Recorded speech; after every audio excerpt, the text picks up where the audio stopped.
Welcome to the New to Wrestling podcast, where I, your host, Xavier Cruz, a lifelong wrestling fan, will take a lifelong friend through the action, the joys, and the drama of the world of professional wrestling. My co-host, Kelsey Silva, has been bitten by the wrestling bug, and I want to invite you to join us as I take her through the moments that made me a fan.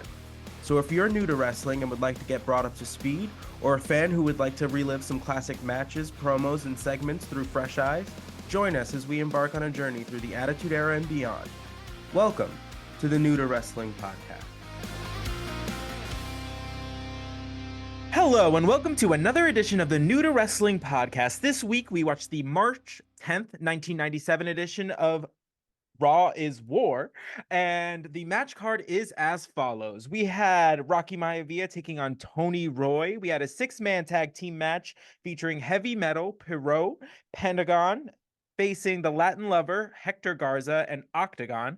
We had Ahmed Johnson taking on Roy Raymond. We had the tag team champions, the British Bulldog and Owen Hart, taking on the New Blackjacks. We had Miguel Perez taking on Leif Cassidy, Aldo Montoya taking on Billy Gunn, Goldust taking on Tim McNeely, and in our main event, we had the Undertaker and Sycho Sid taking on Mankind and Vader. Mama. That was a lot of matches for not that much wrestling. So, whoa, say it. no, it's fine. We're headed towards a major pay-per-view, so this tends to be like the way that it goes. We need to move along those plot lines. Otherwise, the show's not going to make any sense. Yeah. So this one is going to be a lot of moving parts, less analysis of wrestling matches. Yeah. Because there, to be honest, was not that many full-out wrestling matches. Yeah. And any full-out wrestling matches were like, some of them were so short, like had to be under 5 minutes, like just being done. Right. So the match card is long, but the matches were short. Yes, absolutely. Because there was so much going on outside of the matches that it didn't matter. So yeah, by the time we cut back from whatever outside segment, interview, whatever thing was going on outside of the match, we like cut back to the match and the match is over. So it was a whole of that. But this did see the new introduction of Monday Night Raw, switching it over to like the Raw is War, very much like this is the Attitude Era that we have been discussing, and what I've been waiting for us to get to this entire time is this era. So good, so fun. New intro was amazing. Oh, so amazing they played it twice. Yeah, that was a little crazy, but yeah, this intro is amazing. Like the pyrotechnics, it reminded me, it must be the same kind of set location that Stone Cold used to film his promos in. Oh, for sure. Has to be. Same barking dog, same whatever, but like it was so good. At one point it's just I know that one. I know him. He's famous. But at some point, like they had a ring in the middle of like some abandoned warehouse, dusty, musty, whatever. Everything is on fire. Except the ring, and they're just 6 wailing dudes on each other, fist fighting. I was like, this is what I want to see. Oh, it's great. We have now like moved on from that kind of like 80s like retro theme. Right. It's so good. I love it. And thank God. It gave us a new set. So obsessed. like even so we're no longer have those like giant like Raw like spelled out onto the stage. We get like this is the introduction to that classic Titantron with a giant screen. Titantron. Oh yeah, that's what that big thing is called. Yeah. Wow. That would be a great wrestler name or a drag queen name. Or a transformer. Or multi-purpose. You can go so many directions with that. Please, someone take this idea. Oh, take Titantron. Yeah, and hit him with the I don't know, the Titan drop or like something crazy. The cyber punch. Like I don't know. There's something there. Punch. There's something there. We'll workshop I'm not accessing. We'll workshop and get back to you. Don't take it necessarily at face value. There's potential. We need to flesh it out a little bit more. Somebody come put in the comments what you think the the Titantron's finisher would be. Thanks. Oh, yes, please. I would love that. I would Please. absolutely eat that up. Give me your fictional finishers. Give me. Yeah. All right. So this one opens up with JR interviewing the WWF champion Sycho Sid. And it's basically he's just kind of asking, like, oh, so give me the tea. Why don't you want to team with the Undertaker? and and basically Sid is just like, I smell something fishy. And then like whatever came after that was just so incoherent as far as like following a like train of thought. I think he was trying to be like, Undertaker has history with Paul Bearer, so Yeah. he thinks maybe the Undertaker is going to be aligned with Paul Bearer. He was it was It's a just stretch. it was very convoluted. We were just like, sir, do you know anything about what's been going on for the last like 6 months? But even if he had presented it cohesively, it's still a stretch. But also, he didn't. Like, I was like, what is he saying about Paul Bear? Like, and then Right. it's just like, right. No, something's there's one point he's like fully like in the middle of the promo. He just like stops because he's just like, and it is so obvious that it is the like, I don't know what comes next. Like I don't like there is nothing. Like he was running full speed cliff. He's just like, and it was like, oh, about that. He was literally about to have like a Wile E. Coyote like where it like Roadrunner. he's like out over the ledge and it takes him like he's like bing bing and then he falls. Absolutely. Yeah. No, it was very much that.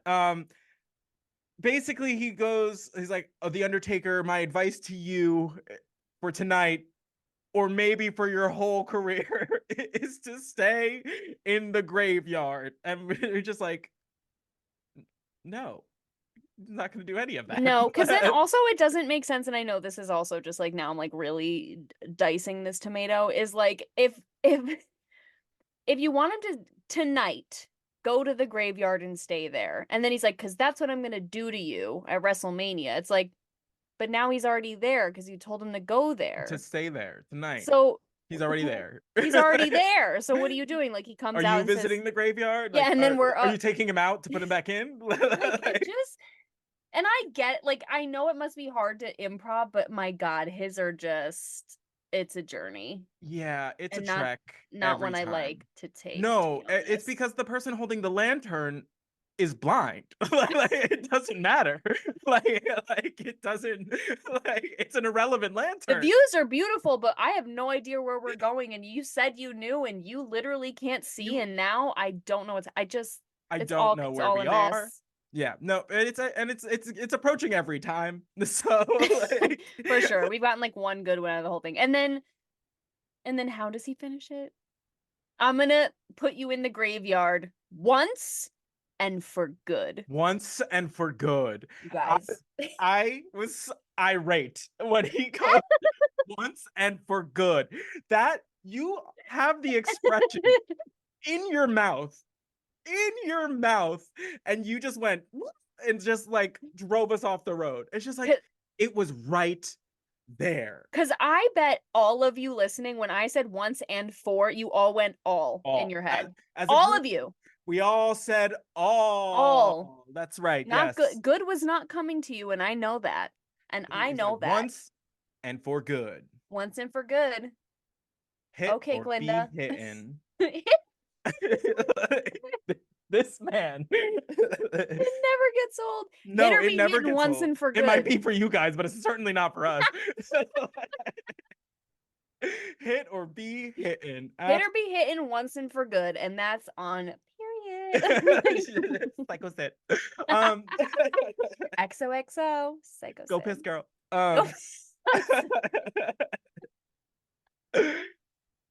Oh God! The Undertaker has had enough of the stupidity. Thank God. And he comes down. He like makes his entrance, does his little light trick, magic. We're all here for it. We eat it up every time. He comes in. He stares down Sycho Sid. And his opening line just kills me. He goes, "If you're scared, just say you're scared." Like I was just like, "Ooh, period. That's beautiful. That's well done." Because like. Again, you don't need it. these long convoluted metaphors or statements or big words. Literally just like, if you're scared, say that. Right. Because all I hear is a lot of chirp, chirp, chirp, and your knees are shaking. So Mhm. Miley, what's good? Right. Like, No, literally. I just love it. And It's so good. essentially he tells Psycho Sid, just enjoy your last days as champion. He's like, your logic is all kinds of flawed. He's like, if something happens to you, I don't get my title shot. If something happens to me, you get off easy. So I don't know what your beef is in this scenario, because you have nothing to lose in this match, and I do. Like, That right. and the So amount of times Paul has betrayed the Undertaker, you think that they're plotting right, something. like they're just like out here scheming together, like Oh, suddenly just like besties. I was like, he's the Undertaker still hasn't gotten his hands on Paul Bearer. Still hasn't gotten his hands on him. mm-hmm. You think he's just like all of a sudden like, no, we Gucci now, like we're Yeah, gonna like braid each other's hair, hold hands, and skip? Like, no, I don't think what? so. What do you mean? Like, I What don't do you think mean? so. They had to put him in a cage above the ring. Just so that he wouldn't just like be the worst, and he was just the worst, just right up there. sans gravity. Like that's like Just yeah, over there. yeah, no. Yeah, so I love the Undertaker because he just comes in with the coolest logic. Like he's just like, I mean, if you're scared, just say that, because like what you said doesn't make any sense. So it kind of sounds like a cover up for something. Like, let's workshop it. What's the matter? Yeah, exactly. So it's like, Love. he's like, he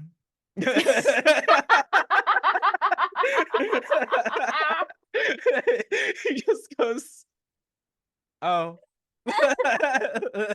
Amazing. Yeah. For those of you who are just listening and not watching, we are giving what I would call bombastic side eye, but bombastic sided, the vicious up down. No, but yeah, that's basically the vibe the Undertaker gives anytime he has to interact with Psycho Sid. Is just like, I love it. Look at this less cute version of me. Oh my god! Look at this ill-formed version of me. Yikes! So, ooh, big yikes! Wow, sorry, yeah. Psycho Sid just dragged you. Listen, if you could complete a minutes. coherent thought, I wouldn't be on you like this. It's not my fault. Just,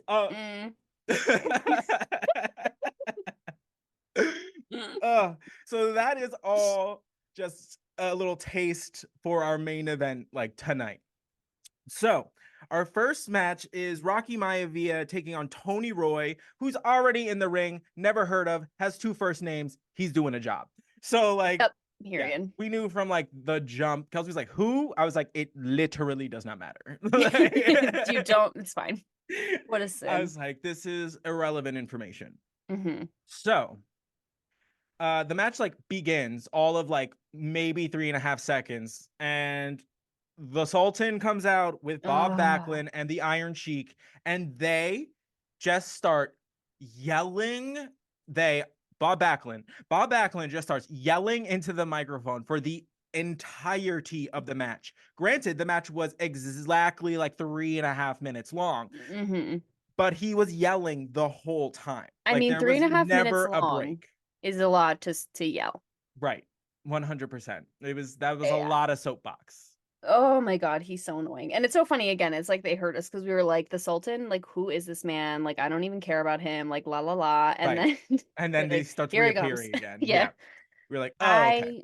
There was a reason why they reintroduced him onto our televisions. Bob Backlund is like so close to having an apoplectic seizure. It's crazy. Like, I don't even know what you're yelling at, but I just know it cannot be good for your blood pressure. No. And I don't care what you're talking about. So why die for that? Right. Like, you are like directly and adversely affecting your health. Like, it's pretty bad. So we find out that the Sultan will be challenging Rocky Maivia at WrestleMania for the Intercontinental Championship. Seems a little bit weird to me, but I will say, I guess all of our other real Intercontinental champion like contenders, he's either already kind of like beat in recent history, or they're like entangled in a feud on their own. Right. That's So I true. mean, I guess if we don't not want to have the title defended, Yeah, so that's I true. guess we're pulling this one out. All Sure. right. Well, Uh, I would love to see Bob Backlund get beat up at WrestleMania. That would be, or at least a little like right in right. the kisser. That would really thrill me. Yeah, So on it like, ooh, like I'd love for him to be like talking into a mic as it's happening. You know, like I want to hear yeah, the like the the smack mic smack. drop, you know? Mm-hmm. Rocky hits a float over DDT, hits the flying crossbody, gets the victory. Sultan's immediately in that. Immediately in the ring. Mm-hmm. That's what they do. Bob Backlund's still yelling, I'm sure. Mm. And as Rocky Maivia is like kind of like making his way up to the ring after the little altercation, he spots in the crowd Tony Atlas. Tony Atlas was his father's tag team partner, and was one half of the first ever like black tag team champions. Oh, So wow. I mean, yeah, so that's he, Tony Atlas, and then that was Rocky's father. They were a tag team for a long time. wow, Yeah. he Um, is gorgeous. mhm. I'm pretty sure he was like a bodybuilder Yeah, before or he's after a his good looking wrestling career. feller. He is a good looking Mm-hmm. feller. All right. So in our next match, we had a six-man tag, which came a little bit random. It's once Mm-hmm. again we have wrestlers from the AAA organization in Mexico. They we haven't seen them really since like the Royal Rumble. I Yes, because think they were so. Yeah. participating in the Royal Rumble, or some of them were participated in the Royal Rumble. So we haven't really seen much of them. Every now and again, we know that the WWE does this. They kind of extend the olive branch to other organizations. They get their talent featured. So this was just kind of another one of those matches. But during this match, we got a cut to Chyna sitting in the audience, and I thought it was, originally just gonna be like her like chilling there, but like it was no. Security was on her, like white on Immediately. rice. They were like, Mm-hmm. "Hello," and You can't be here. no, they were like, "You done enough damage, thank you very much." So they are like getting her like out, and then like it seems like it's pretty like casual, going well, and then all of a sudden they're like just like man like six of them are just like picking her up and like carrying her out, like fully just off of the Yeah. ground carrying her out.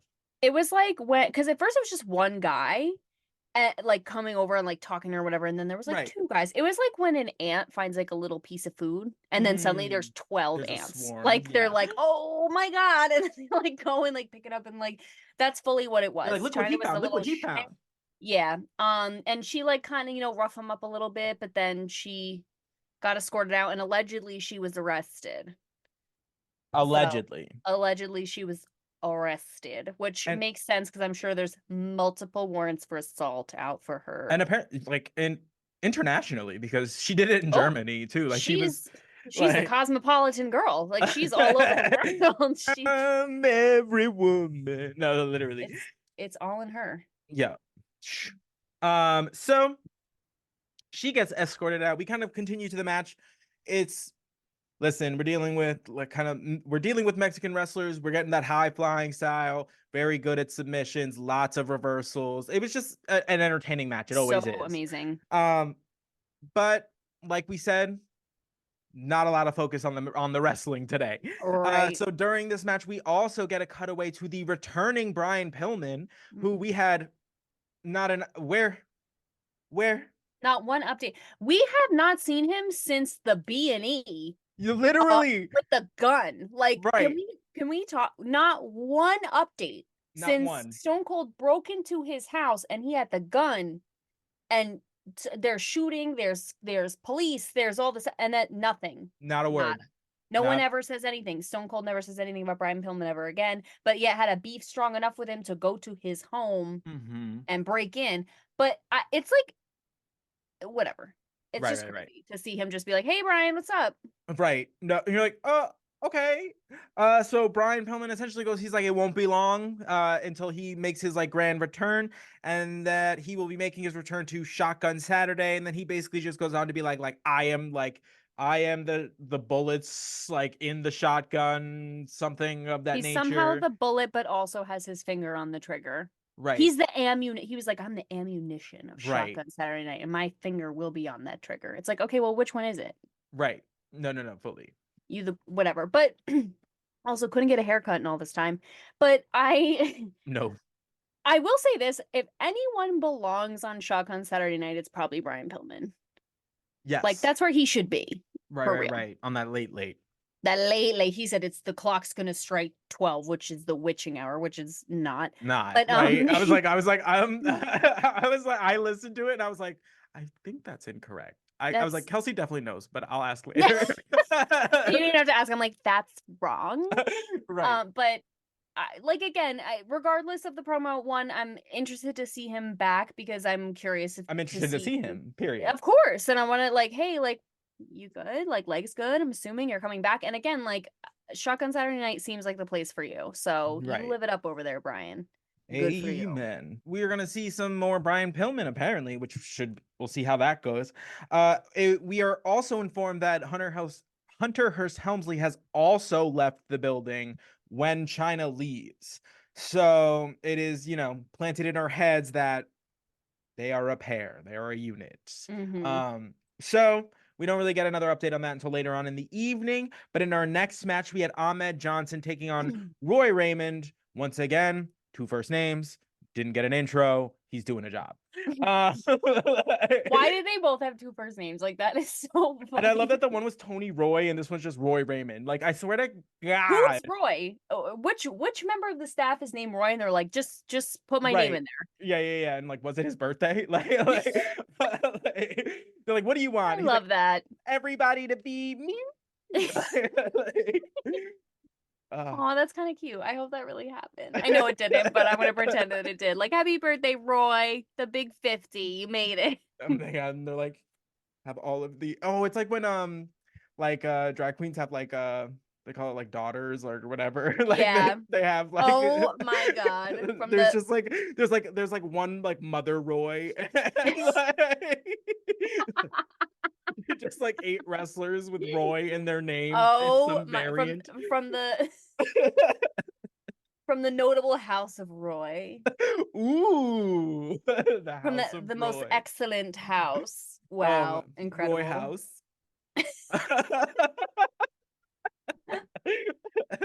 Oh God, what's happening? Who said let's record ourselves and put it on the internet? That's crazy. Unreal. Please. All right. So, oh God. Ahmed Johnson is set to take on Roy Raymond when once again we are interrupted by all of the nation, all 18,000 members of them within 12 seconds. Just come out and they're, singing, I say, generously. Out of breath as always. Their theme song. And the thing is their music just plays the whole match. Once again, just plays the whole match. Just all the way through. And I'm glad they chose not to sing the whole match or rap or whatever they do. Their slam poetry. Back in time and we would have had a moment. We would have had words. There's no way. I would have gone back in time and just cut the track. Oh, absolutely. I would just walk up and just take both microphones. Just give me those. Stop. No more. Done. You are cut off. Unbelievable.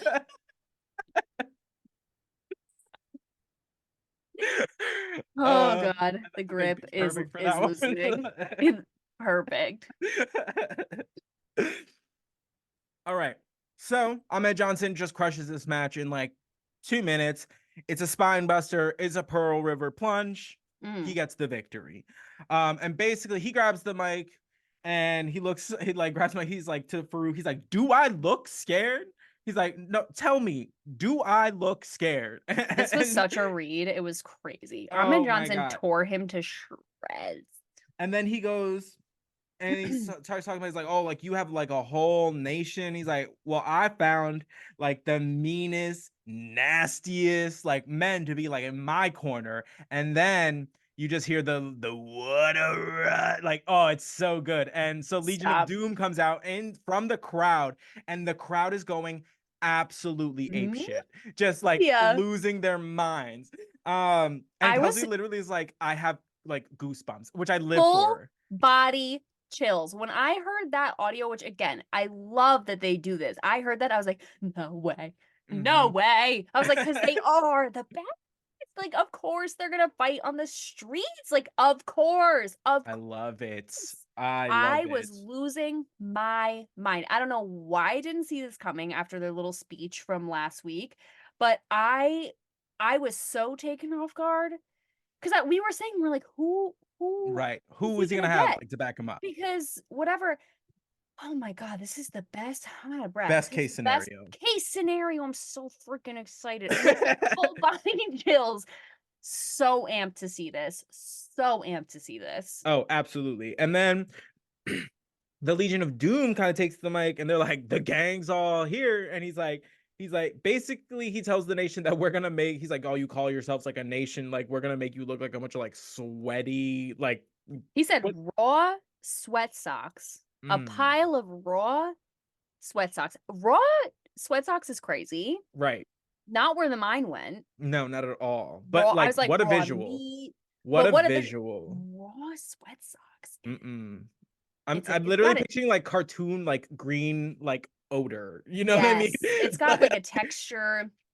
Even Mm, like feel it in the air. I don't like it. no, it was Raw is crazy. right. No, like it's not at all an expression that will ever probably be heard again, but Mm-mm, mm-mm. it was visceral, and you were just like, okay, you're Okay. like, oh damn. But the I will say, like, kudos to Farouk in this because he looked like broken. He looked like Yeah. he was like about to cry. He looked like he was like, you know, when like the bully on like the playground or whatever finds out that the person they're bullying has like an older sibling, and like they're just standing there like it was And they're very that. big. Yeah, exactly. Yeah. And they're big and Mm. mean, and you're like, And they're the coolest person. Oh, and they got on their right. back. Wow, That that's was the really a good energy that Farouk analogy. was giving. Just like I don't know whether to like laugh or cry. You know what I mean? Like I Yeah, like, he looked like he was on the verge of tears, but then also he's like kind of got to stick to his guns, like because he's like, oh, but like I right, already because started he's this supposed to be like feud. in charge. Oh God, Right. But they just girl. made you look like a little bitch. So like, I mean, what are you gonna do? Like you're what are you just gonna standing there do? like all emasculated in front of your nation. Like so all you can do Uh, is just stand there and look sad. So so how about it? wow, I'm I'm very so excited for that. thrilled for this because Mm-hmm. I really did not see that coming. I'm so happy. Wow. Amazing. So next, the tag team champions are in action against the new Blackjacks. Jim Ross tries to get a tries to get a word in with the tag team champions. Basically, he like congratulates the two of them on like their outstanding like European Championship match because it was It absolutely was phenomenal. incredible.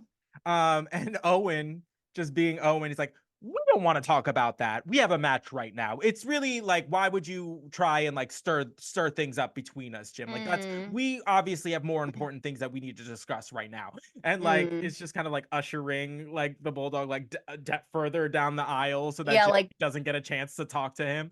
Um, fully not preventing him from getting on the mic even a little. He's like, no, no, no, no. Like we're worrying about a match. Like, shh, shh, shh. no, Bye. yeah. He's like, He's literally like, go away. I love no. Owen so So much. I Get out of here. no, actually, she's such a little pouty princess. I I can't. know I love him so much. They basically they make it down to the ring, and I don't know if you caught this, but when the Bulldog like raises the European Championship, like Owen's holding the European Yes, I Championship. did notice that because at Yeah, first I thought they were holding their tag team title, and I was like, no, because they're wearing those. right, because they each have their own. Like he is still like, Ooh, weird vibes.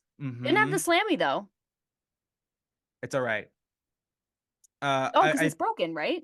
yeah, it's broken now. Oh, Yeah. that's right. Oh, my dreams were Mhm. so it was like such a dream fulfilled. I didn't know if it was really true. It's broken. That's right.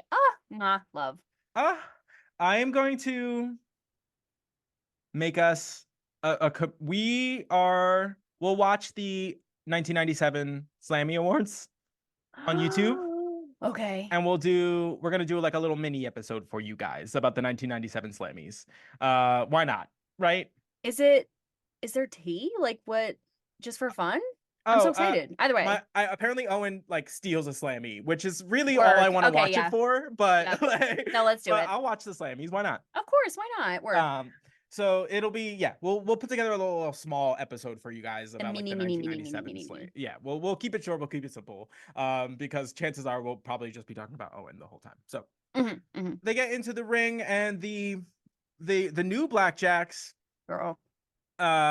Wyndham and Bradshaw, they come in and they're just like talking some like nonsense to Owen. He's basically saying that like he's been riding the Bulldogs like coattails, and then he goes and says like the weirdest thing, and he's like, oh, like one good thing about you though is like you got a real purty mouth, and just starts, and then Owen just like loses his shit and just starts like, then the match like just starts, and you're just like, what was that? That was It was so crazy because they take the mic from JR and they just start like talking smack, which I was not expecting because they're still, whatever, getting their feet under them, I guess, as a new tag team, which I guess so then you want them to talk smack, who knows? But I wasn't expecting it.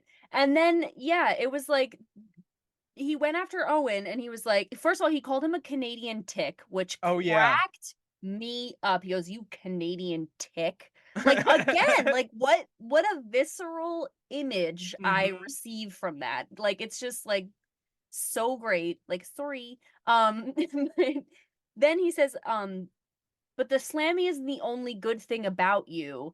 You also got a real purty night. You got a real set of purty lips. Right. And I was like, how Brokeback Mountain of you? That's crazy. And they were wearing the assless chaps, which I love. But like, right? I was not expecting it, but I love it. Love it. I was just what? Just so unexpected because they're like cowboys, like whatever. I don't know. Yeah, no, I was really not. I was like, okay, I mean, that's one way to start a fight, I guess. I mean, I love that's it. not usually what follows when I say something like that, but sure. Like, I mean, not specifically. But I mean, I guess it is an outcome. Like, it is one of the outcomes that are possible. Which I was gonna say I could not envision you even just saying real pretty lips, but actually I really can. Oh yeah, I'm the worst. I was thinking about it. I was like, you know what? I could see that. No, yeah, I'll take a bit and just beat it into the ground. So, and I love that about you.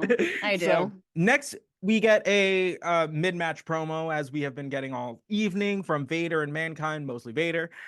Basically, just saying that Owen and the Bulldog aren't good enough, strong enough, bad enough to hold on to the titles at WrestleMania. That was like basically the gist. He kind of ran a little long, so they were Oscar musicking him out also, which was seemed to be a reoccurring thing. I guess the timing on the show was just kind of all off. So yeah, everyone was like really trying to take it somewhere with their little speeches, and Vince was like not having it. He was like, "Okay, thanks, bye," and like just hang up, just moving on. Yeah, bye. Like fully just cut the camera, cut the mic, like mid sentence, and sometimes it do be like that. It's just like, okay, like because I literally said Vader promo wasn't bad, but he kept going. Like there were so many times where it could have been like and scene, and it just end it and just be done, and it would have been good. And then he just kept going and going, and Vince was like, oh, okay, and then he goes. Vince like cut him off by going like, okay, yeah, sure, it's Vader time. Okay, bye. Like that is. Yeah, he really said, yeah, we get it. We okay, like we know it's getting there, but like yeah, Vader time, girl. And you're like, all right, Vince. Oh my god, I was like, Vincent. He said, you're taking too long. Moving on. I'm sure it's Vader time, but like it's so funny. Yeah, Vader time. Okay. Okay. Like so just violated him. Just so dismissive. Just so great. Like everything you do doesn't matter. Like you hired him, right? Like he works for you. Like calm down. Don't need to bury him. Jesus. So funny. So we find out during this match that Bret Hart will be taking on Sycho Sid next week in the final Raw before WrestleMania in a steel cage match for the WWF Championship, which is wild considering really wild. Bret Hart and Stone Cold have a match at WrestleMania, and then Sycho Sid and Undertaker have a match at WrestleMania, and the outcome of this match will affect the whole thing. Yes.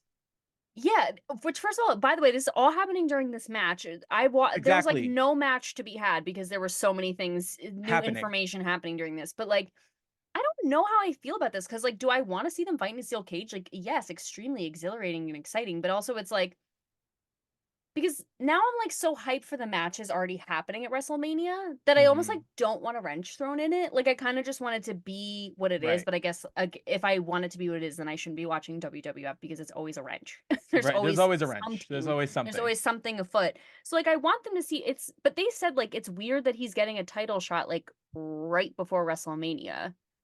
Right. No, I well, don't they made mention of the fact that it's like it's very like this is like the first time that WrestleMania like the card hasn't been like locked in at this point. weird. Like there's so many things like in the air still, which is uncommon, or Oh. has been typically uncommon up to this point.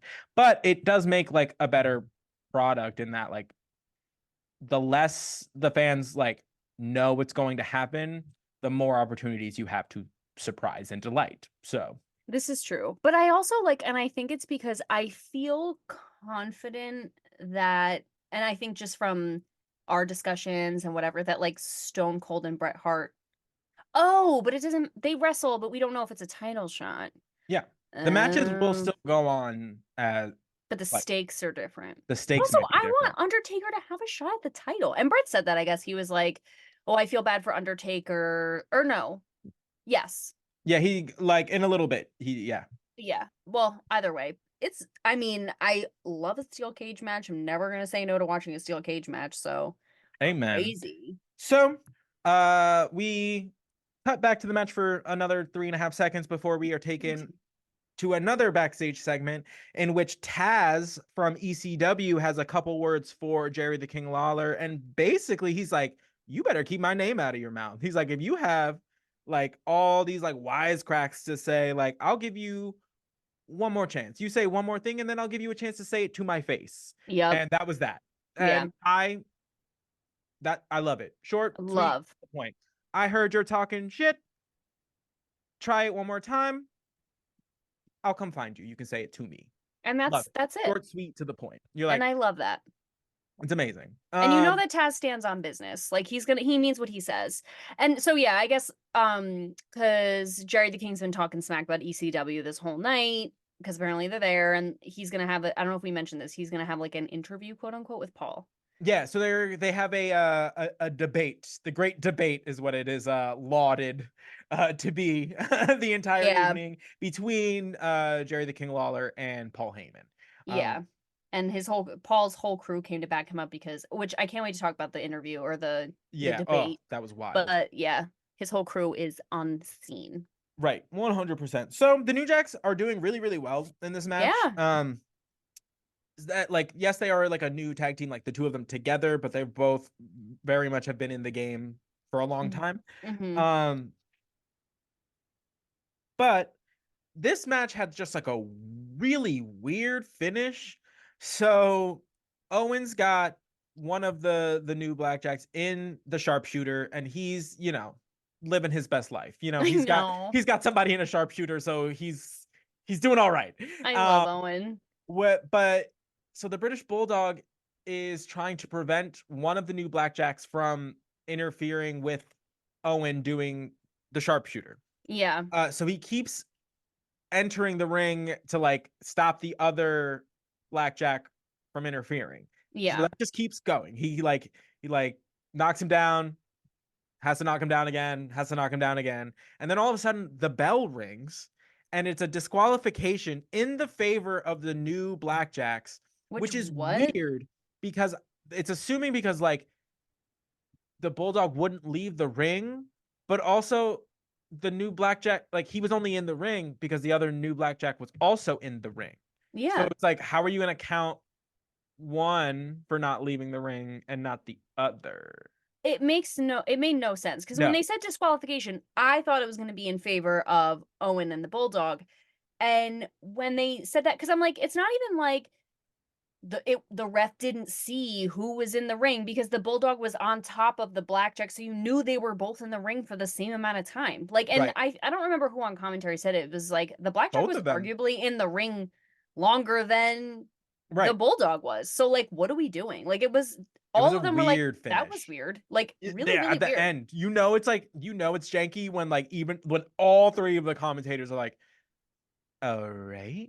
That didn't make any sense. Yeah, it was really weird. And I don't know if they just wanted, I guess like the Blackjacks were supposed to win, they wanted to make them look strong, but it didn't come off that way. It came off as weird. It was just Right. weird.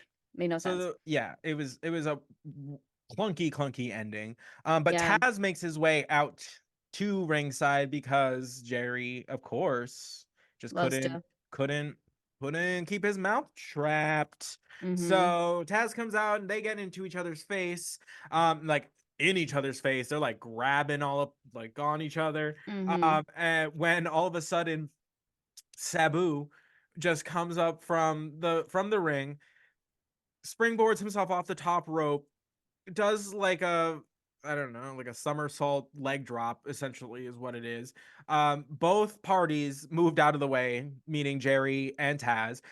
Sabu puts himself through a chair and the metal like guardrail for the The audience, table. Yeah. and just is like just take it out.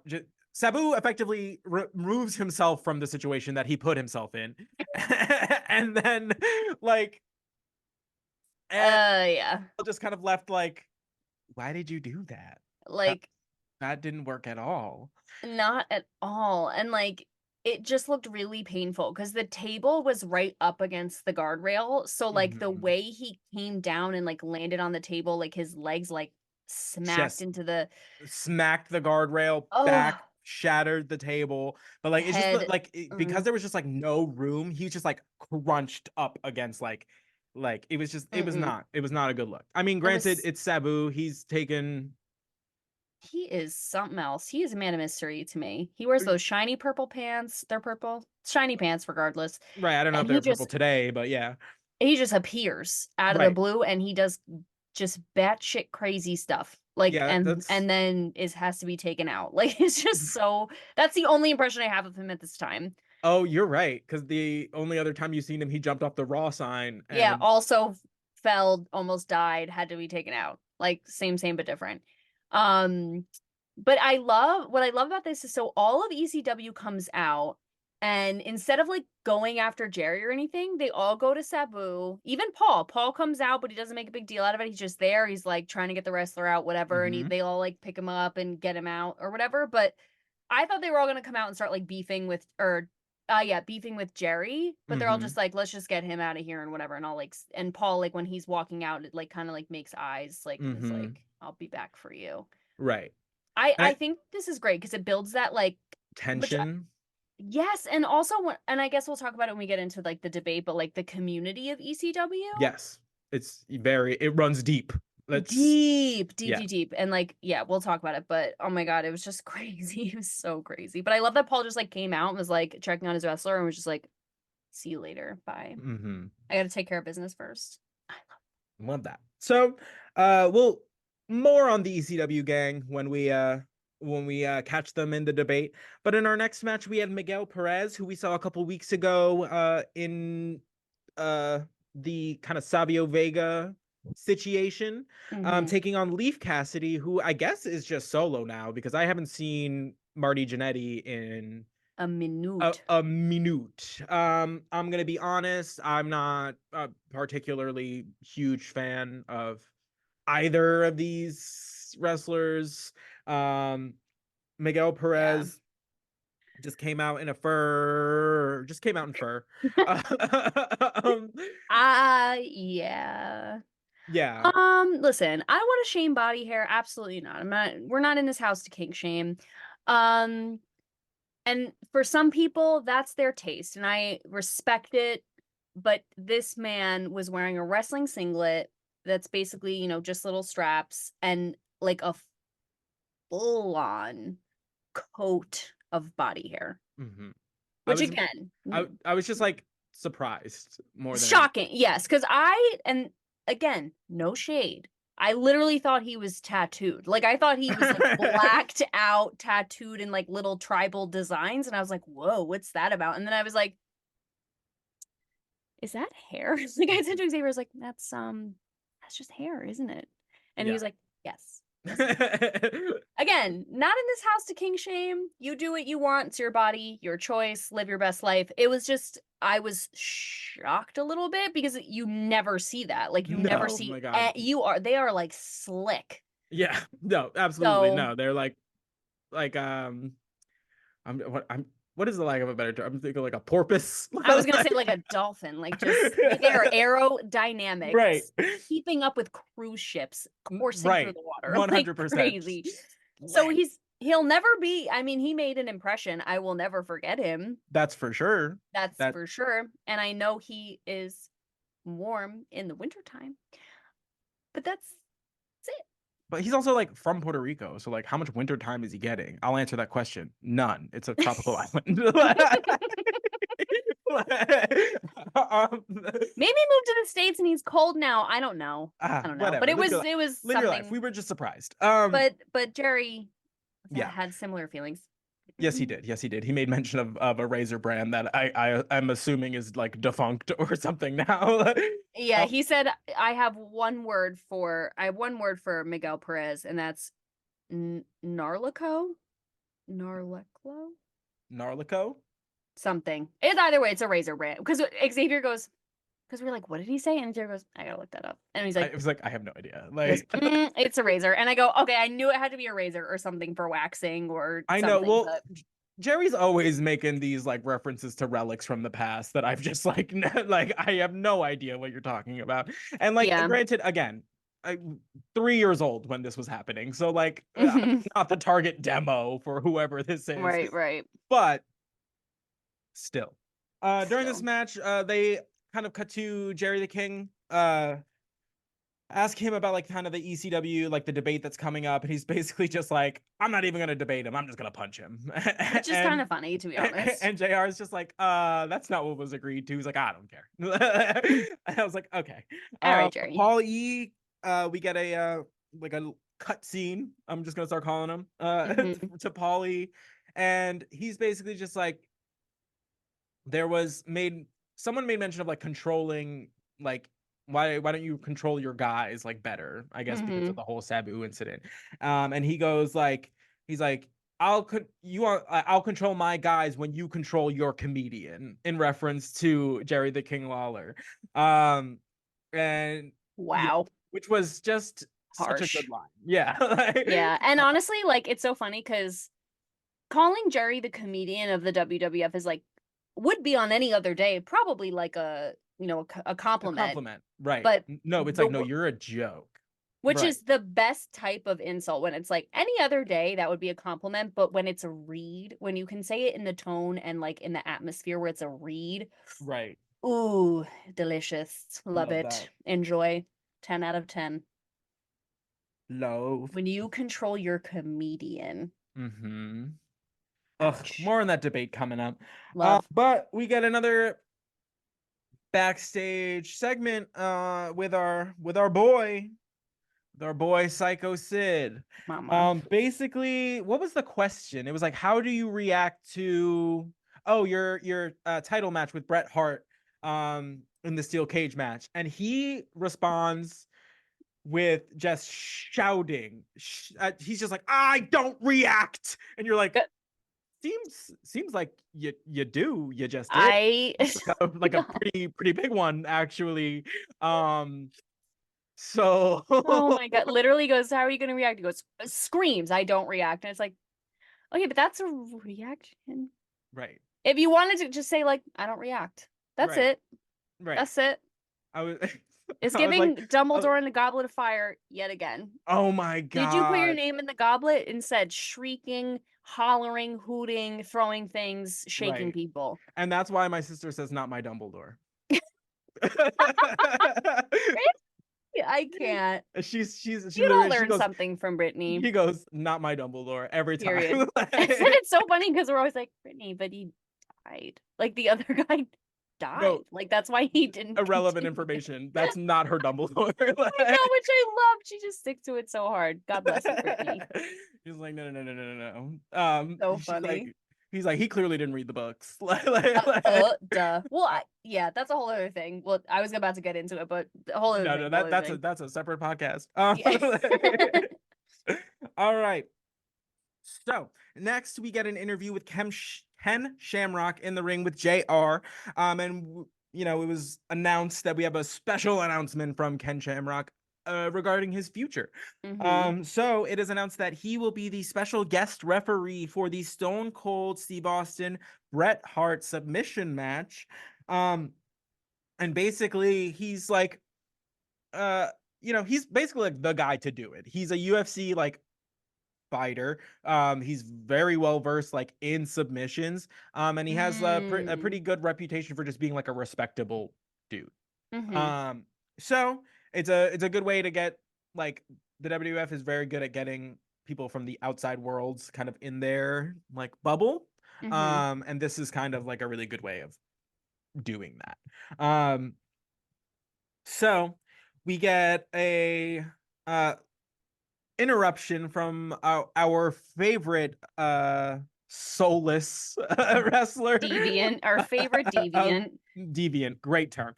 Stone Cold Steve Austin. And basically, Stone Cold's What a guy. I know. He goes him. to Ken Shamrock. He's like, you should consider yourself lucky you don't get your guts stomped in like right now. And you're just like, Steve, like, what? Stephen Cold. What are you doing? Stephen Cold. He's just so funny. Like, and it's great. So this new setup. So like Ken Shamrock is right. Ken Shamrock. Yep. I second guessed myself for 1 second. Ken Shamrock is in the ring with JR. And then now it's that, like, you know, little incline walkway thing, and then the Titantron. And it's just Stone Cold's face, like a floating head. Like, yeah, just like Zordon. Yes, thank you. Like, just there, but he's the meanest Zordon you've ever met in your whole life. He's just like, oh my God, I can't. Zordon could never. Well, one, he didn't have a neck to throw around, but he was just like, like, I swear to God, like, if he had hair, call him. Forget Willow. It. Like, I swear. Okay, no,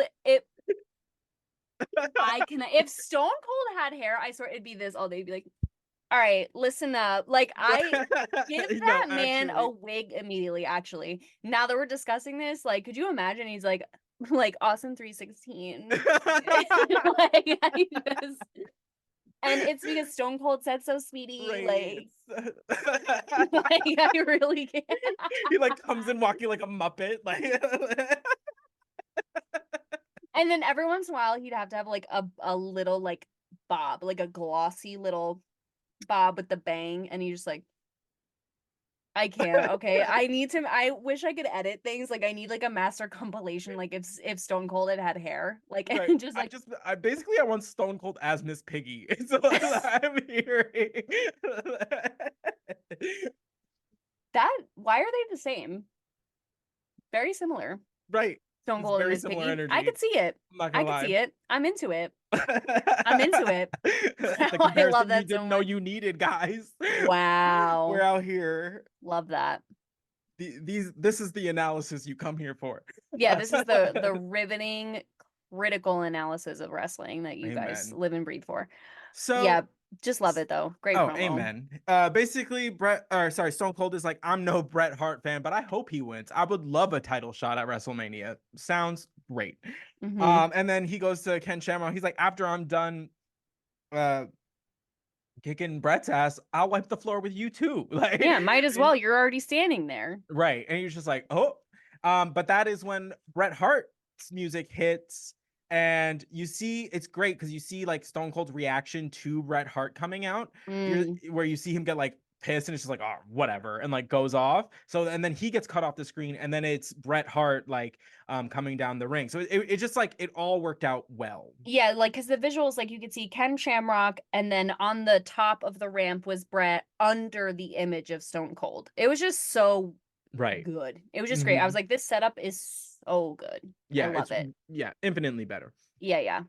So basically he comes out, and basically he's just like, I know y'all been saying I've been crying a lot. And he's like, and I which is have. so funny. Like, I love him. He's like, and I do like cry like all the time. 100%. He's like, I've been screaming at Gorilla for so long that he finally gave me what I wanted. And I was like, oh, Like, okay. And basically he's just like, he's like to the audience, he's like, y'all may not want to hear this, but like Psycho Sid's not as good as me, has never been as good as me, will and they did never be as good not. as me. They did not want to hear it. Oh, absolutely not. And then he goes, he's like, Stone Cold, like, you're going to be sorry you crossed my path. He's like, I've been basically like, and then he goes to Ken Shamrock. He's like, I've been screwed by everybody. And I was like, okay, Brett. And And he was going, I've been screwed by refs, by Vince McMahon, by Gorilla Monsoon, by other wrestlers. And literally everyone in the crowd was 100%. going, ooh. Right? Like, do you need a Sharpie? Like, what do you Like want? Like, you need to like do little scratches on the like tick on the marks on the bedpost? wall, like as if you're in Like, prison. Like, what is my, this? my No, God. but basically he goes like, if you even think about like screwing with me, like we're gonna have like a problem. Mm-hmm. And Ken Shamrock just goes like, I'm not your marriage counselor. Like, I'm not here to listen to your problems. Like, I can't he's like, I love. don't care about any of this. He's like, I was hired to referee a match, call it down the middle, raise whoever is the victor's hand, and that's what I'm gonna do. And it was probably the best response like to that. He's just like, So yeah. like that's a lot. Yeah, I didn't ask. I didn't ask. I'm literally just Right. like, No, you're just like, no thanks. yeah, mm-mm. But after that, we get Stone Cold Steve Austin, who comes out, flips everybody the bird. Love. Bret Hart seems like he's gonna like go follow him, get in his face, start yelling things, and then Stone Cold kind of just like f's off to the back again. Yeah. He's like, So, I just wanted you to see my face in person. yeah, I just want you to know I'm not happy. Yeah. I just want you to feel. I like that it's like a meme. It's like when people like me putting bad vibes like into the air because there's empaths around or something. That's Stone Cold. He's like just saying there is like just mean mugging, radiating bad vibes to like hurt people energetically. And like an energy vampire. Yes, love. So apparently the Honky Tonk Man is still on his star search. I literally puts Honky Tonk Man unhappy face. Right. He comes out and is basically like, it's been so long since I've graced you all with a song. I know you want to hear it, blah blah blah. And he's like, actually, on second thought, I don't like the reaction I got last time, so I'm not gonna. And then we're like, okay. And then he goes and sits on commentary. So in our next match, we have Aldo Montoya taking on the returning Billy Gunn, who we have not seen since his neck injury in a match against his brother months and months ago. So it's nice to see him back. He came back ripped as shit. So good for you. Ripped. Yeah. Even Vince said something. Vince goes, he came back like in better shape than ever. He said something. He made a comment on it. But again, it's so crazy. And I'm so happy to see him because, again, last time we saw him, it was temporary paralysis. Family is feuding. It's like going to be the death of the nuclear family unit at the gun house. Like it's just like the wives are screaming, everyone's crying, and then he's just like, and here's Billy Gunn. And you're like, what? It was apparently the night of like returns. I had no idea. Yeah, and it's funny. I really thought for 1 second they were gonna have Bart like come out just because so many people were interrupting matches, appearing, cuts, whatever. I was like, is Bart gonna be like, oh hey brother, what's up? Right. Nothing. So interesting. But he looked amazing. Yeah. So no, he looked great. I thought amazing. This was also a pretty brief match. We had a cutaway to Sunny, who was advertising something for Shotgun Saturday, like a segment that she does. It's undercover with Sunny. You know, she makes lots of jokes. Not jokes. What is the innuendos word? There we go. About being under the covers with Sunny. You know, just what she's there for. Yep. And so I have no idea what that segment is. I'm rather curious now, but I can investigate. Yeah. But it sounds like my type of show. She's like, yeah, we get into all the like wrestling goss. It's basically After Dark. Yeah, essentially. Does it? I would love to know what she gets into. I'm sure it's all lies and slander, which I love, but I'm here for it. I want to look into it. So Billy Gunn picks up the victory when he does a leg drop off the top rope, and just gets him a victory on his like return, gets some momentum going. Yeah, So love I it. guess we'll see what's next for Billy Gunn. I imagine that they'll probably um do something if they're gonna go back to the feud with his brother. It'll probably be like after WrestleMania, Yeah. because I think there's too much going on right now to like start a feud. Yeah. They should though. They should go back to that because No, I agree because my it was bookmark is unresolved. fully in that chapter still. Like I'm trying to read it. Like, Right. Like I want to see the brothers fight. yeah, same. And like really fight, not just like get injured. No offense, Billy. It wasn't that. It was just like Sorry, it was Billy. Sorry. no, not at all, literally. It was just because like we were like, yes, it's finally happening, and then it just like Yeah, ended what a so sin. poorly that we were just like, we still want to see Yeah, it though. I know. Yeah. So after that match, we get a backstage interview with Mankind, which was interesting. He's like, I have a better grasp on reality than most people think. And then he like Scary. throws down the urn, which is terrifying. He's like, I don't need that. I was like, oh, so like you're trying to tell me you're more sane than you're letting on? That's even scarier. Really Um, scarier. Oh, So absolutely terrifying. scarier. And he basically he's like the Undertaker, you know me well. Sycho Sid, like you're gonna know me well. At some point during that whole thing, he like busted open his own eye, like he was He just bleeding like, over his like left eye, and we were just like, okay. He's like ripping out his hair as he does.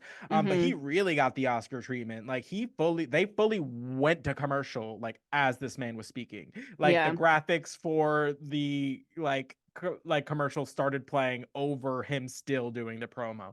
So Which we I didn't will say, really it's like get the end of it, they but gave him a chance to wrap it up though. They're like, we're literally playing the commercial over you, basically, and he just kept going. right. Yeah. Ye- So I'm curious though. I loved what he said about he was like, most of you just know me from know me as if I'm still crawling out of the boiler room, mhm. which I thought was great because I was like, oh, is this like because that was like the last, but Buried Alive happened after the boiler room, right?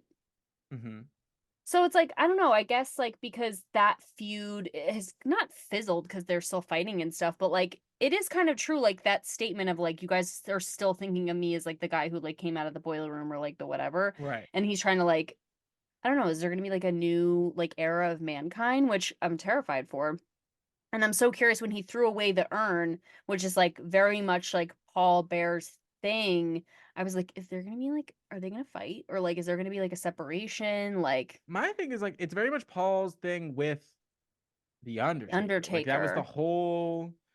the whole like premise was like the Undertaker got his power from the urn. Like especially in the early Right. days of the Undertaker's career, like the urn was very much like a featured prop Thing. in the Undertaker's just like in his matches, a part of his character. So it just feels like weird and out of place to like hit to still be using the urn when the feud doesn't isn't really between Mankind and the Undertaker anymore. That's It's true. like So maybe it was like a departure of like, we don't need the urn anymore because I nobody's think really using so. I it. think it Okay. was just kind of like, oh, like that it feels out of place and we're like holding on to like I feel like we're just like cutting a straggler like story detail that we're just That like, makes "Ooh, sense. we're I gonna like that. yeah, which is fine. Um so we are gonna have more of them in the main event. They come back, they're a mess, they're Hmm. absolutely bonkers. But Hmm. next we have Goldust taking on Tim McNeely, which it took me all of the match essentially to figure out what this dude's name was. It's so funny because I thought his name was Paul, but it's definitely Tim. Yeah, I think you're I think right. it was Tim. We were so focused on getting the McMeany. We were like, is it McNeely? And then we were going McNugget, I McChicken. was like McSnack wrap. Like Yeah, what is McDouble. Like, and then finally it said, and we're like, we're just going with McMeany. I'm pretty sure that's right. So Paul, Tim, whoever, pretty sure it's Tim, but right. that guy. Um he's taking on Goldust. We immediately get Hunter, who has apparently returned from wherever he was. Essentially, it is alluded to that he went to wherever Chyna was hauled off to jail to bail her out and bring Hot her back. energy. So they're just at the top of the entrance ramp, just mean mugging, just the two of Mm, them. honestly, loved it. Amazing. Loved it. Amazing. Goldust wins his match in short order with the curtain call. Chyna makes her way slowly down the entrance ramp, and Goldust is trying to protect Marlena, so he grabs Marlena, like brings her into the ring, like puts her behind him, and that's when Hunter Hearst Helmsley climbs the turnbuckle from behind while Goldust is facing Chyna, attacks him from behind, gets that whole thing going. Chyna makes her way into the ring, and Marlena stands by her man and jumps on Chyna's back and starts Love. trying to choke her out. And first of all, she's in a floor-length gold dress as per, and is just on top of this woman. Just, I love it. Love it. Just flailing golds everywhere. It was, Mass. Yeah. yeah, it was great. She said, you got me twice. You got the jump on me twice. But now that you're right in front of me, ooh, you're gonna wish Mm-hmm. you hadn't done that. I freaking love Marlena. She is like, this is the energy I'm talking about. Like, because Right. I thought she was gonna like cower in the corner, and I was wrong. And No. I love just jumped full throttle, got her, arm around the neck, hand in the hair. Like she went Oh, and she was after not letting her go. Like like not a letting go. Like dog. she was Like, on her. love. I I want more of it. That's what I want to see. Yes. Absolutely. I was like, more of that, Marlena, because I was I was like, you just can't let her do that to you and do No. nothing. And she knew it. She was like, I'm not letting you disrespect me like that. Like the first time both of the other times you came up from behind me and got the jump on me. And now you're right in front of me. I'm gonna get the jump on you. Right. Like Oh, because amazing. she underestimated her. And I love that. I love that they did this, especially because China is huge and scary. And like they make her again. I love the direction they went with this character where it's like she's like just incredible. Like she's Right. just amazing and powerful and she's not like a freak. Like she's like China No. is just Like something everyone's just in awe of her. obsessed and I love that direction. And but it's like again like she's literally awesome. Like she's Mm-hmm. just and Marlena's like okay, but I can still choke you Right. regardless. And just I just Right. love the energy. So of course all of the like spare referees and backstage personnel start pouring out of the back, separating the two girlies when Marlena rears back and slaps the taste out of Chyna's mouth. Like she is literally being physically separated by refs and she just rears back and gets her so good right in the mush. So good. Right in the mush. It was the slap heard round the world Oh, absolutely. that But launched 1,000 ships. It's uh just everything was, what was it like, and then the Fire Nation attack, what was it, everything like, yeah, everything. the Four Nation lived in harmony until the Harmony. Everything everything changed with the changed when fire. the Fire Nation When attacked. Yeah, Marlena it's basically slapped that. the crap out of China. Amen. So um good. which then just incited a rage in China, in which A she riot. just benches bench presses a referee and just yeets him into the pile of referees, just like, I don't know what y'all thought you were gonna get done But it with wasn't this, that. but it wasn't it. So you can have him back and stay the hell away from me. Like, Just take that guy. right. Oh, I love her so much. I love both of them. Just absolutely just Yep. beautiful. And love that Marlena wasn't a damsel. Like she also No. just held her own against China, who is just a Mm-hmm. baddie. Obsessed. Ugh, Obsessed. amazing. Mm-hmm. So next week have the great debate. So it is Jerry the King Lawler taking on Paul Heyman. I have like no notes because it was just so insane. I like couldn't even write anything down because it was absolutely bonkers. So if you have anything actually written, by all means. All I have is Jerry Lawler, quote unquote, interview with Paul, but then I just have ECW loves Paul so much. Oh, yeah. They I have they this have Paul's back. this Like, was such a good way of doing this because basically like so Paul and Jerry like really start getting into it and like it was like the question is like do they deserve like to have like a wrestling thing or no, something? it's And basically the first question was like, why, like, should ECW exist? Was the question. And oh, then should Jerry was ECW like, exist? Jerry was basically like, the question is really like, does ECW exist? Because like, who are you wrestling for? Like, essentially. Yeah, oh, we get like 22,000 people in the seats and you only get like 1,100. And Right. Paul's whole thing was, first of all, I love Paul so much. And even though he is screaming at the top of his lungs, he is so clear in what he is saying. And it's like, it doesn't matter because those 1,100 people love us so much and they know when they come and spend their money they're getting their money's worth. Like we are extreme, we're hardcore, we put on a show for these people and they know that, and so it doesn't matter like how many people come, like it's the loyalty of the people that do Mm-hmm. come. And I think that it was great because then also like all of Paul's wrestlers, all of ECW start kind of creeping out and they're like starting to like get, like riled up and Mm-hmm. Paul's like, "Hold, brothers, hold. Right. No. Wait." Right. And Jerry's like, "Oh no, like bring them out if you want. Bring them out, bring them out. Like whatever, bring them out if you Literally. want to. I'll call my friends. Like I'll call them up and like we'll all fight at the ring."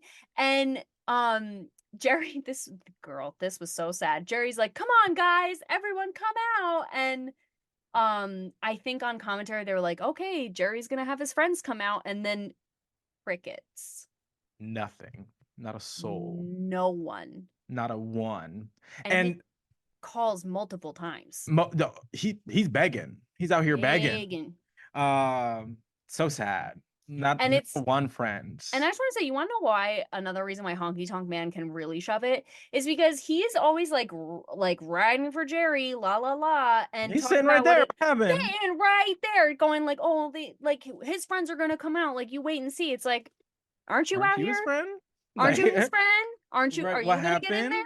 Oh, Fraud. my something else that Paul said like earlier in the like the debate just like tickled me. He's like he's like the reason you get like 2,200 like people in the seats has absolutely nothing to do with anything that you have ever done in your whole career.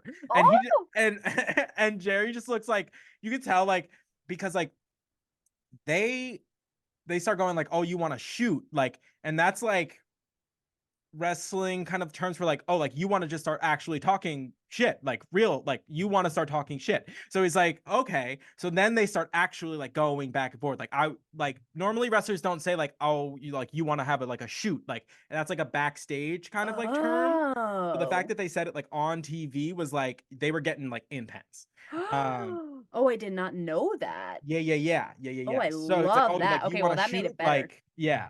So the debate's great Wow. because it shows um it just shows ECW for all that it like is, because it's just like ECW is very much, it is a small, like, beloved thing. Yeah. It is a thing that is kind of like, it's very much like the 1990 like 6 7 equivalent of like, if you know you know. um Okay. where it's just like, Yeah. it wasn't nationally distributed, what does, like, later on, but not at this time. It was essentially located just in the Philadelphia like area. And you really had to like know about it to like get to it. So uh it just kind of like, it just shows the like the camaraderie that Mm. is ECW, and that it is very much, they take like companies like the WCW and WWF are so big that, like, yes, like there are people who are like, WWF guys or like WW like or WCW guys, but it always has this like air of like, oh, like I'm working for a big company. Mm-hmm. Whereas like this, because it's so small and because every wrestler essentially has another job or another role in the company, everyone is so invested in Mm. ECW, in the product, in what they're doing, that Yeah. like it's very much like this team is bonded. Like they are It's looking out tight. for each other because all of their well-being is dependent on making this thing work and getting those 1100 people every week. Listen, yeah, I can tell you that that is very much corporate versus small business. Like, Yes. as someone who's worked for a small business for 8 years, you can feel like the what's at stake energy. Like when you want something, you feel like you really put something into like to succeed. Like Right. it's makes you freaking crazy, but like you're Mm-hmm. so loyal to it. So I so get that. And like I think the fact that Paul like the wrestlers were like around him, they want to like fight for him, they want to like whatever, and then no one came out for Jerry, like says Everything. volumes. It's like So is you everything. may have this the like butts in seats, but you don't have people behind you, and like at the end of the day, like those people in the seats aren't coming to help you, like they're not defending you. No. And there Like are people like I'm talking like to this day, like ECW like went under, had financial problems, people were shorted money. People to this day, like when they talk about Paul Heyman and like that time, they are like that is they respect him so much because they knew that it may not have always like worked out like financially, but they knew that man was hustling, yeah. trying to keep the ship going. Like that man was exhausting all options that he could get, like to make sure that this like viable option was a thing.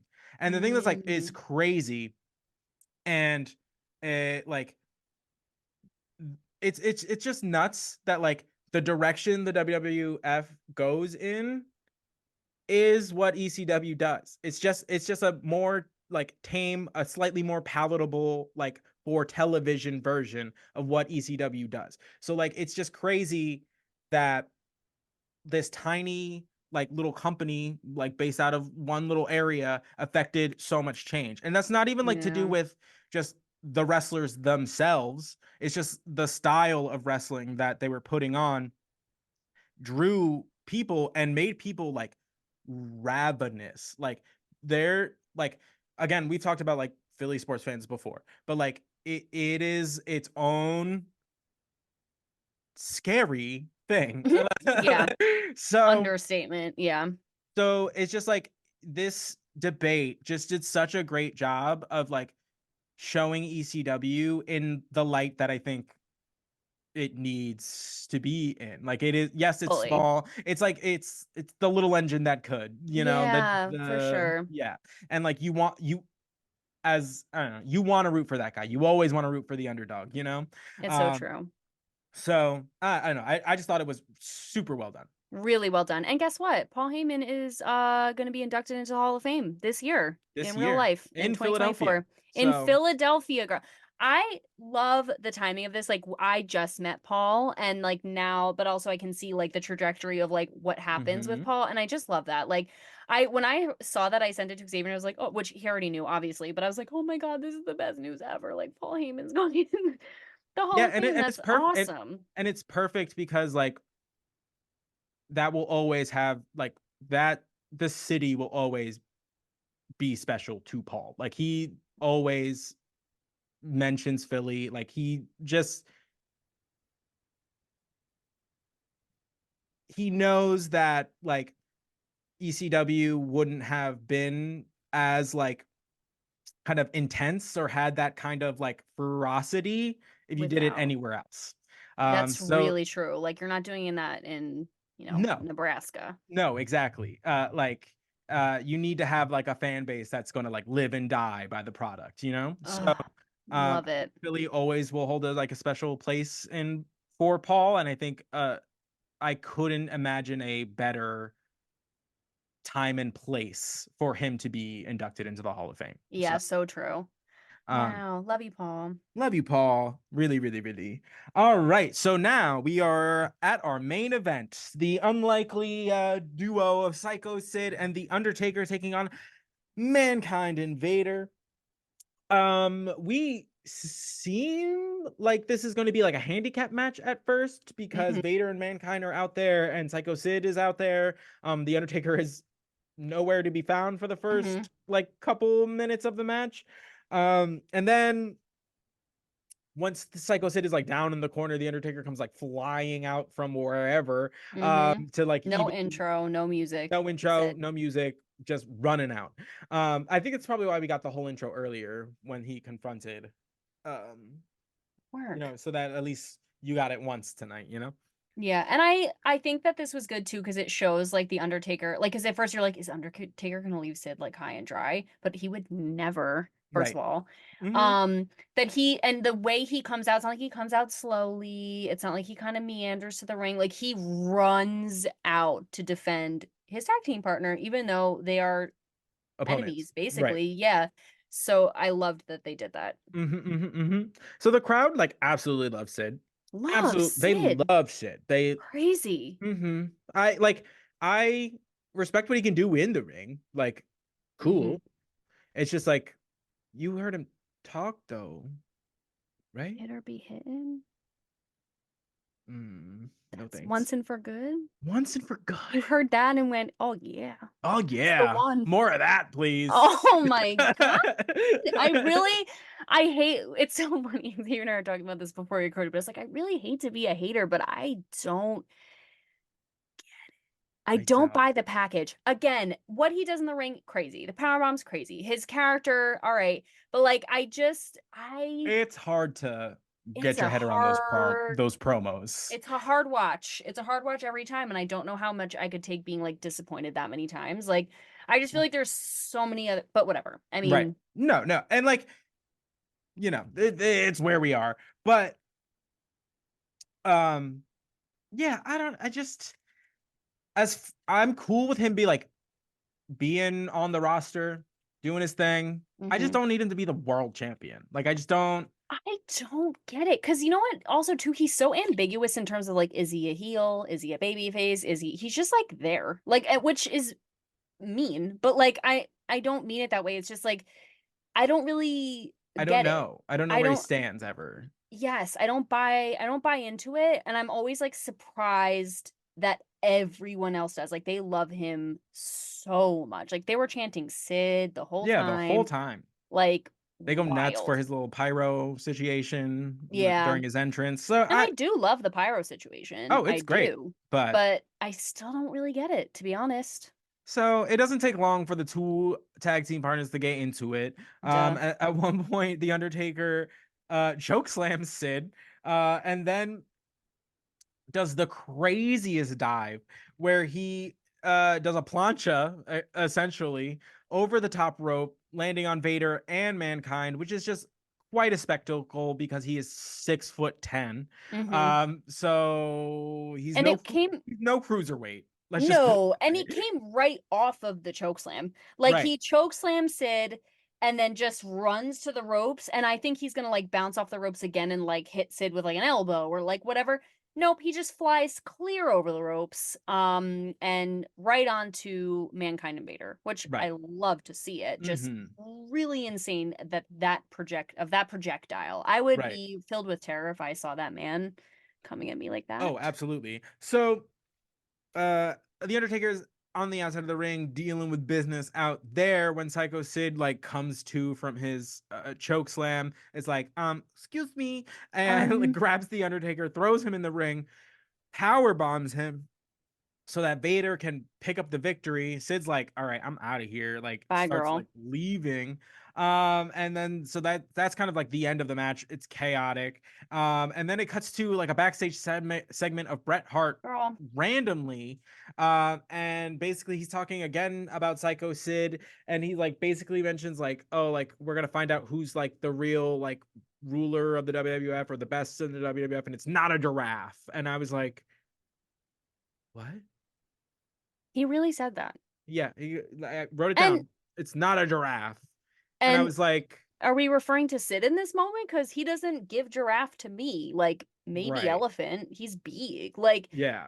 I was he like, doesn't have those okay. like wobbly little legs. Like you can just. I It was don't know. This so whole segment just felt weird. I was the like, whole episode just strange too many,